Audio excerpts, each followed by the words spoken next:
Assalamualaikum warahmatullahi wabarakatuh. Alhamdulillahirabbil alamin wassalatu wassalamu ala asrofil anbiya'i wal mursalin sayyidina wa habibina Muhammadin wa ala alihi washabihi ajmain. Amma ba'du, raditu billahi robba wa bil islami dina wa bi Muhammadin nabiyya wa rasulah. Allahumma faqihna fil ilmi wa alimna ta'wil. Amin. Syukur alhamdulillah kita hari ini dapat berjumpa dalam mata kuliah Sistem pendukung keputusan, dan hari ini kita akan belajar tentang Natural Language Processing. Sebelumnya kita belajar banyak tentang algoritma, dan hari ini kita akan mencoba mengenal apa itu pemrosesan bahasa alami. Natural Language Processing. Pemrosesan bahasa alami adalah cabang dari kecerdasan buatan atau AI yang berfokus pada interaksi antara komputer dan bahasa manusia. Tujuannya adalah membuat komputer mampu memahami, menafsirkan, dan menghasilkan bahasa manusia dengan cara yang bermanfaat. Tentunya NLP saat ini sedang lagi booming dan banyak digunakan oleh semua orang.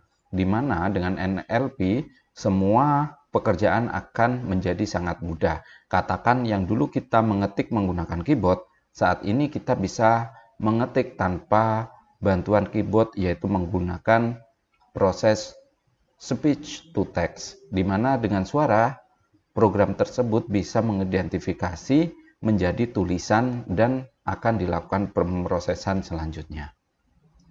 Sejarah singkatnya, di tahun 50-an itu merupakan tahun awal di mana Natural Language Processing ini muncul, di mana waktu itu ada tokoh bernama Alan Turing, sehingga sampai sekarang dia ada penghargaan atau medali Alan Turing ini, di mana Alan Turing ini dia adalah orang yang bisa memecahkan enigma atau kode yang dibuat oleh penjajah untuk melakukan pengiriman pesan, di mana pesan tersebut adalah mengandung titik-titik mana akan dilakukan pengeboman.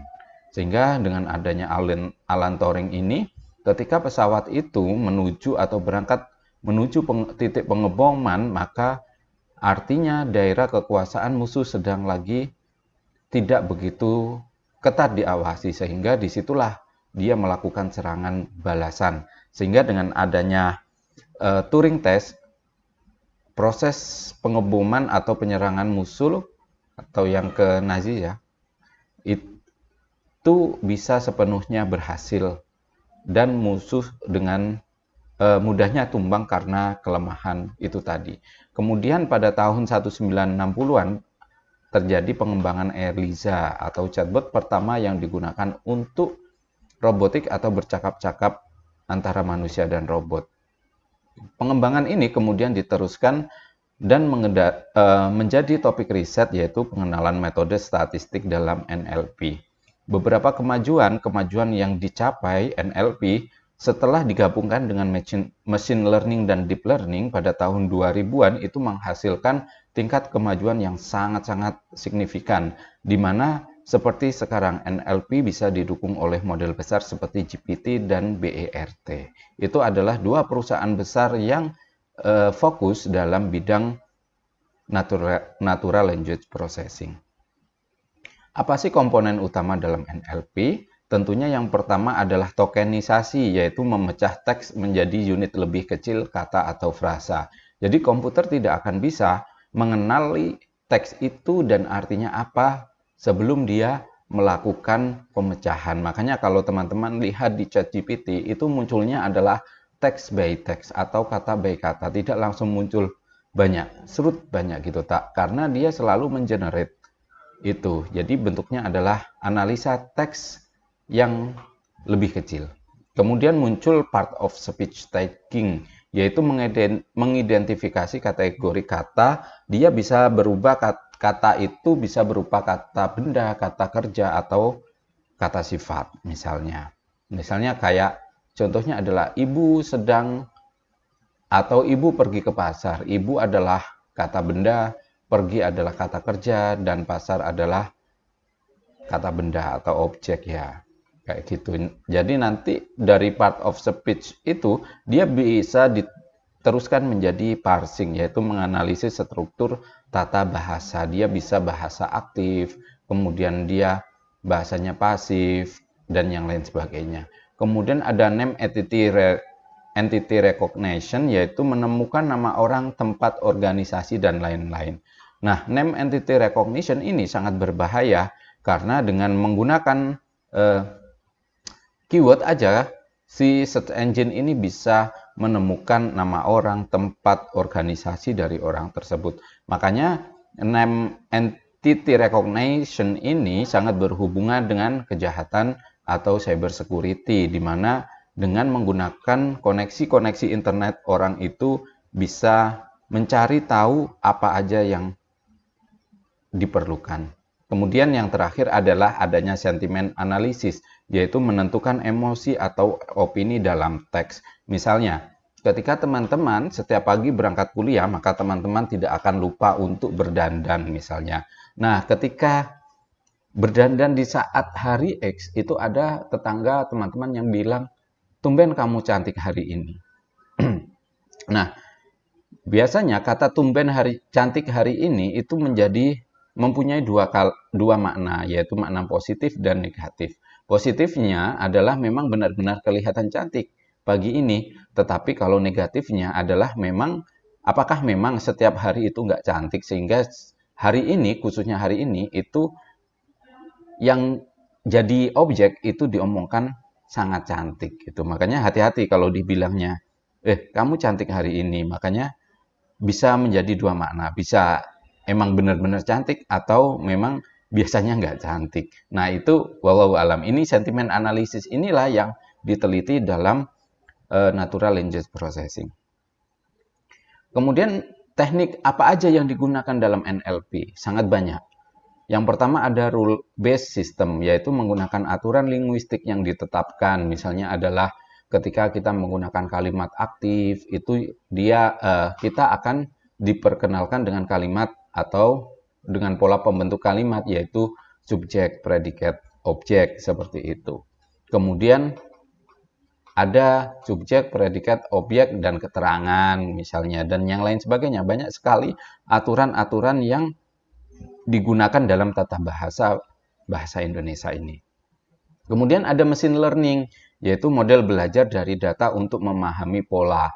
Misalnya untuk sebab akibat ya, itu bisa menggunakan machine learning. Kemudian ada deep learning, yaitu menggunakan neural network untuk pemrosesan yang lebih kompleks.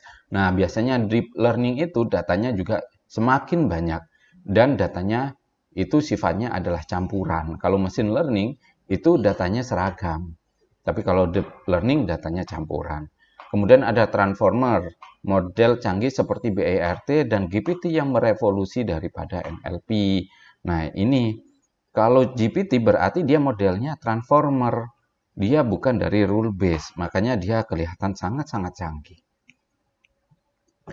Kemudian aplikasi apa dalam NLP yang menjadi kehidupan sehari-hari? Yang pertama adalah tentunya pencarian Google. Nah, Google apapun ya. Google bahkan ada Google Image, ada Google kata, kalimat, kemudian ada Google suara. Kemudian ada asisten virtual Siri misalnya. Untuk iPhone ya, ada Alexa, ada Google Assistant. Kemudian ada penerjemah bahasa, itu menggunakan Google Translate. Dengan adanya penerjemah bahasa ini, kita tidak perlu mahal-mahal memanggil orang untuk bisa mengartikan dokumen dalam bahasa lain yang kita punya. Kemudian ada chatbot layanan pelanggan. Nah, dengan adanya chatbot ini, pelanggan bisa dilayani 247 ya. Dalam 7 hari, 24 jam dalam 7 hari untuk biasanya layanan service, customer service, atau layanan aduan-aduan yang lain. Kemudian ada analisis sentimen di media sosial. Ini adalah menganalisis apa tanggapan atau status dari orang-orang yang dalam artian itu menyinggung kita. Kemudian ada deteksi spam di email. Kemudian ada tantangan dalam NLP. Yang pertama adalah ambiguitas bahasa. Kata atau frasa yang memiliki banyak makna.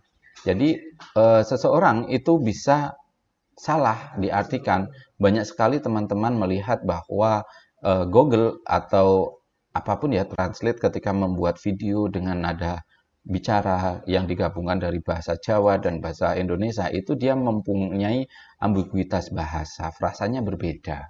Misalnya adalah bisa ular dengan bisa belajar, itu juga maknanya beda.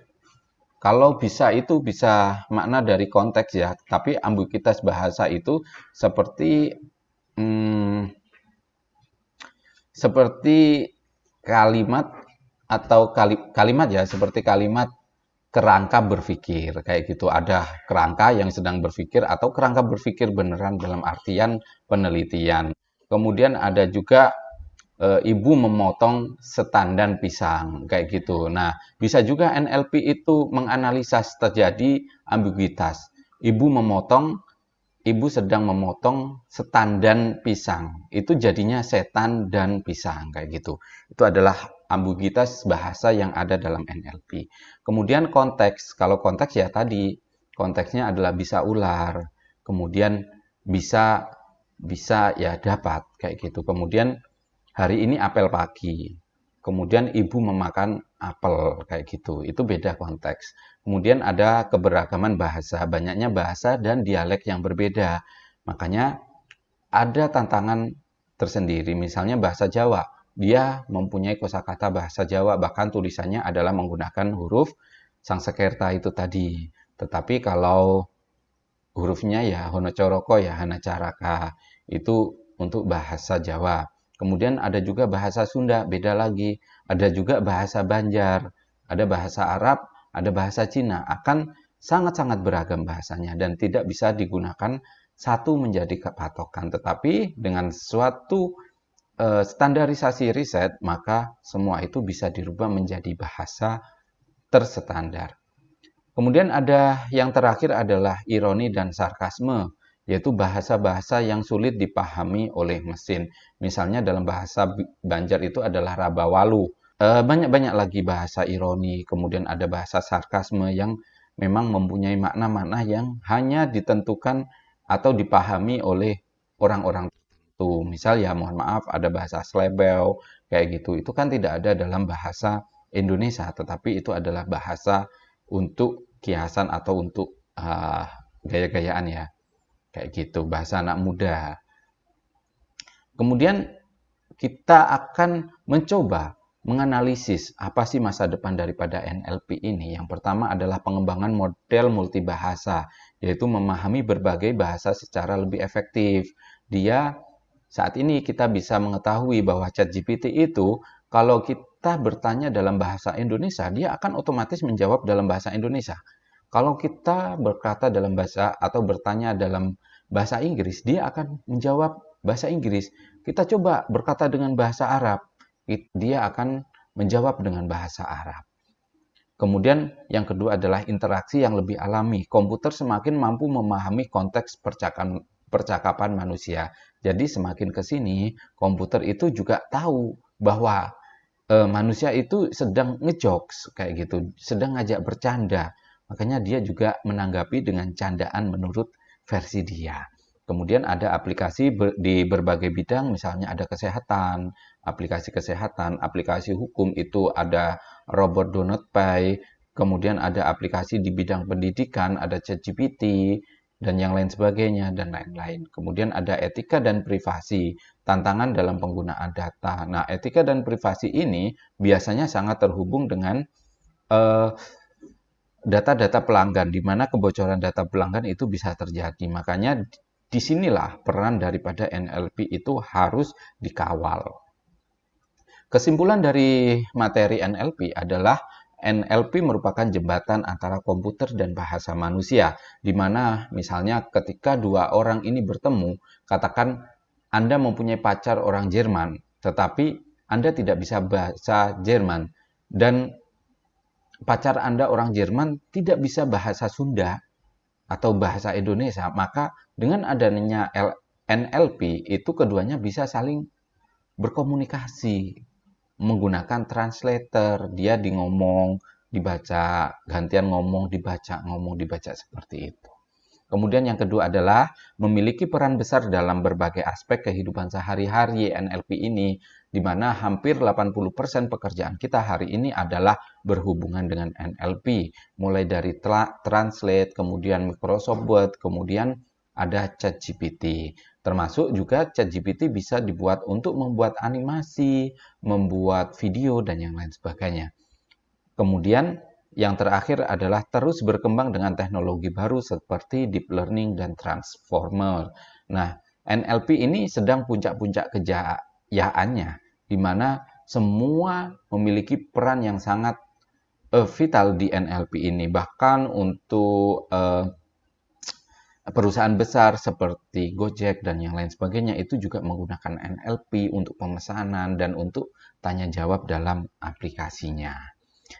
Nah, itu adalah materi tentang Natural Language Processing. Selanjutnya adalah kita akan mencoba untuk belajar bagaimana sih praktek daripada NLP ini. Nah, tentunya teman-teman juga sudah menunggu gimana sih penerapan dari NLP ini. Oke. Di sini saya menggunakan Google Colabs untuk membuat aplikasi tentang bagaimana saya bisa atau bagaimana sebuah program itu bisa memilih kalimat yang tepat dari kata yang diinputkan oleh pengguna. Misalnya di sini saya mempunyai inputan adalah dataset W, yaitu kampus baru Bekasi. Maka kalau kita akan dengan mudahnya kampus baru Bekasi itu sangat beririsan atau sangat dengan kampus Universitas Sains Indonesia baru berdiri di Bekasi karena ada masing-masing kata dalam kalimat ini. Tetapi untuk di kalimat D2 itu hanya kita jumpai Bekasinya saja. Kemudian D3 kita jumpai kampusnya saja. Otomatis peluang terpilihnya adalah D1 dong, karena D1 sudah mencakup 3 kata ini. Sehingga di situ kita mulai dari menghitung kemunculan kata, karena komputer tidak akan bisa menghitung kedekatan dengan dirinya sendiri, maka kita harus lakukan adalah menghitung frekuensi daripada kemunculan kata. Di sini kita dapat frekuensinya dari masing-masing D1 itu misalnya frekuensinya 1, universitasnya 1, kemudian itu gitu ya. Kemudian D1-nya D2-nya juga, D2-nya universitasnya belum muncul, kayak gitu. Dibandingkan dengan baru, D2 dengan baru, kayak gitu, muncul. Kemudian kita lakukan perhitungan Euclidean distance. Buat apa sih Euclidean distance itu? Euclidean distance merupakan metode yang mirip dengan Pythagoras, di mana dia akan mengevaluasi atau menghitung dua kalimat yang memiliki makna yang berdekatan, misalnya seperti itu. Jadi dengan menggunakan metode Euclidean distance, kita akan mendapat seberapa dekat sih misalnya kata makna dan makan itu. Padahal keduanya sama-sama punya huruf M, A, K, N, sama A lagi. Tuh, kita bisa hitung dengan menggunakan Euclidean distance. Maka di sini kita lakukan tahapan coding, kemudian muncullah nilai daripada perhitungan Euclidean distance. Kemudian setelah muncul, kita rankingkan dari kemunculan kata tersebut. Nah, maka didapat rankingnya adalah 2000, 2023, 6068, seperti itu. Setelah dilakukan perankingan, kita lakukan pembobotan TF-IDF-nya. Untuk apa sih pembobotan TF-IDF ini? Pembobotan TF-IDF adalah untuk mengevaluasi seberapa penting suatu kata dalam sebuah dokumen, dengan mengubah data teks menjadi vektor dan membantu mengidentifikasi kata-kata kunci yang mencirikan dokumen. Kemudian dia juga membantu memahami konteks dan relevansi kata-kata dalam suatu teks, membantu dalam ekstraksi informasi, klasifikasi dokumen, pengelompokan teks, dan pencarian teks. Itu adalah fungsi dari TF-IDF. Kemudian cara kerjanya adalah membuat kata yang sering muncul memiliki nilai yang cenderung kecil. Kemudian melakukan bobot lebih kepada kata-kata yang jarang muncul. Dan yang terakhir adalah menormalkan efek panjang dokumen sehingga tidak terlalu sensitif terhadap jumlah total kata dalam suatu dokumen. Itu adalah cara kerja TF-IDF-nya. Maka di sini kita lakukan tuh TF-IDF sama dengan TF-IDF vektor. Kemudian dia ditambahkan. Kemudian dilakukan transformasi, kemudian dilakukan penyimpanan atau dilakukan penampilan. Maka didapat nih hasilnya dari pembobotan TF-IDF. Kemudian dilakukan perhitungan quotient similarity. Quotient similarity adalah seberapa dekat kata tersebut dengan kata yang lain atau kalimat tersebut dengan kalimat yang lain. Ini adalah hasil daripada quotient similarity. Kemudian dari hasil itu, quotient-nya kita lakukan perankingan dengan jumlah data yang sudah kita kolek tadi. Maka muncullah di sini jumlah daripada quotient similarity-nya. Dan terakhir itu adalah kita lakukan pencetakan ke dalam list yang kita buat untuk mengidentifikasi kira-kira data mana yang paling baru dan paling dekat dengan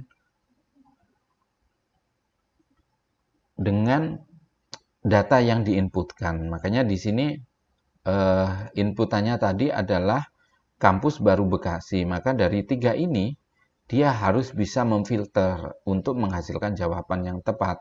Maka di sini programnya sudah berjalan dengan tepat, di mana dia sudah bisa menampilkan bahwa kampus baru Bekasi itu akan jatuh kepada kampus yang sudah lama berada di Bekasi. Misalnya itu tadi, dia akan ketemu dengan kampus Universitas Sains Indonesia baru berdiri di Bekasi. Itu adalah nilainya sangat tinggi, sangat mendekati 0 ya. Karena di quotient similarity itu dia dikatakan sama kalau dia nilainya adalah 0. Demikian adalah materi tentang Natural Language Processing. Saya rasa cukup sekian, nanti teman-teman silakan mengerjakan tugas apa yang sudah ada di dalam LMS. Mudah-mudahan pertemuan kali ini bisa bermanfaat untuk masa depan teman-teman, dan bila ada salah saya mohon maaf yang sebesar-besarnya. Saya akhiri, wabillahi taufiq wal hidayah. Wassalamualaikum warahmatullahi wabarakatuh.